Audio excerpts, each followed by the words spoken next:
سارة آرشر عارضة الأزياء البريطانية والعراقية الأصل.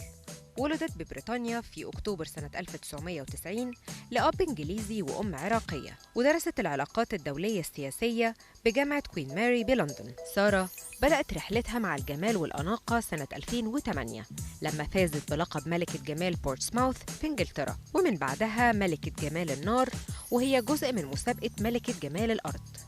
وفي عام 2014 توجت بلقب ملكة جمال بريطانيا، وأهدت اللقب لبلدها العراق واللي بتفخر دايما بانتمائها ليه. سارة نادت بضرورة القضاء على تنظيم داعش الإرهابي، وبتدرك دايما أن لديها مسؤولية اجتماعية تجاه بلدها وشعبها. اللجنة الدولية لحقوق الإنسان بالأمم المتحدة اختارت سارة آرشر كأصغر سفيرة للنوايا الحسنة عشان تقوم خلال السنين اللي فاتت بجولات لنبذ العنف والطائفية ومساعدة الشباب، بالإضافة لأنها زارت عدد من دور رعاية الأيتام في مجموعة من دول العالم.